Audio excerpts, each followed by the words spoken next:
maybe one of the most famous snake pits is you and Hogan, but then it's almost like Yeah. what happened to that, right? I mean, where did that go? You Hulk Hogan. So what did happen? What is like the true story behind the Hulk Hogan Jake Roberts feud? Well, the problem was the fans. You know, I remember dropping him with the DDT on the set and coming to the back, and Vince says, stand right here by me. In about 20 seconds, the fans are going to start chanting Hulkster. He'll come to his feet and he'll rip his shirt off and he'll go crazy and he'll be looking for you, and you guys are going to make so much damn money in the next 6 months. It's unreal. I'm like, fuck yeah, man, fuck yeah. And we stood there and we stood there and we stood there. And finally, after about a minute, the fans started chanting, all right.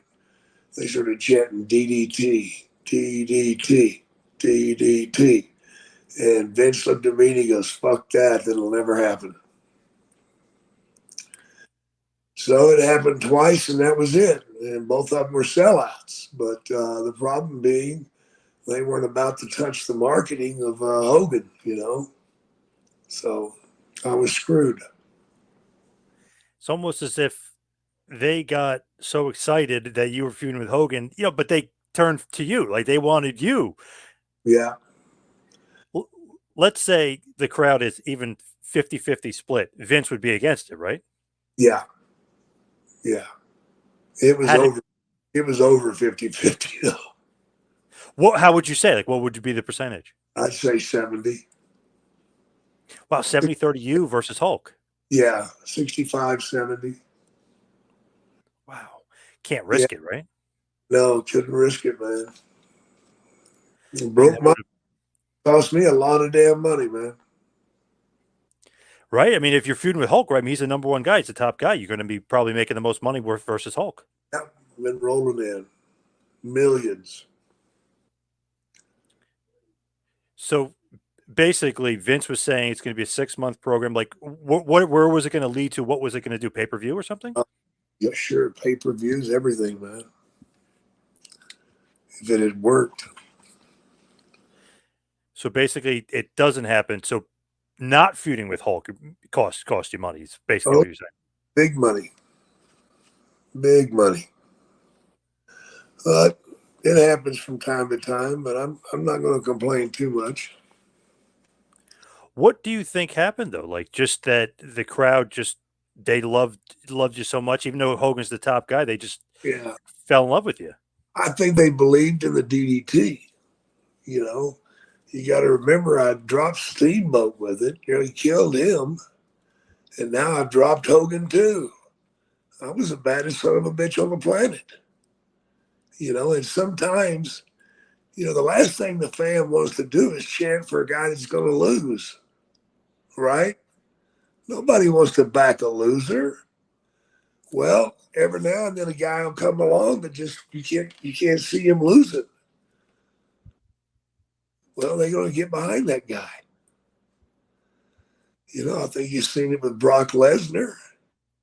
I think you've seen it with The Undertaker. Certainly seen it with Steve Austin.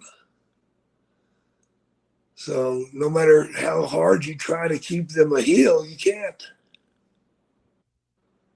Just can't do it. Yeah, they basically turned you babyface not that Yeah, long after that. absolutely.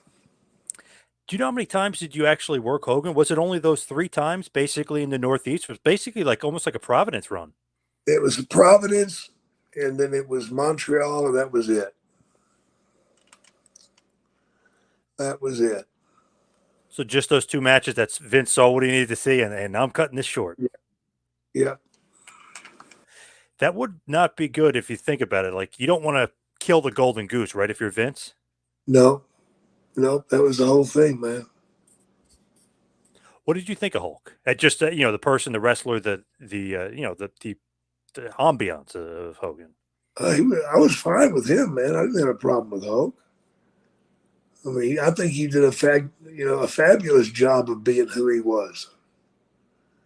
You know, and he carried that company for a long time. And then he went other places and carried those companies for a long time. So anybody that says Hulk Hogan couldn't work is a fool. You know, he may not went out there and done all the things that these kids are doing today, but he didn't have to, did he? Nope. You know, he could beat his chest and point his finger, and that was enough for everybody.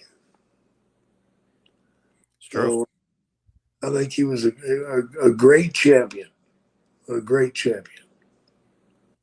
I always laugh when people are like, I wasn't that good of a worker. He could literally point, right? And the crowd would go nuts. Yeah, And somebody does a Canadian destroyer, no reaction. that's it. What's wrong with that, Yeah. And huh? what's that great Bobby Heenan line? A good worker is the guy that puts asses 18 inches apart from each other around a building. That's right.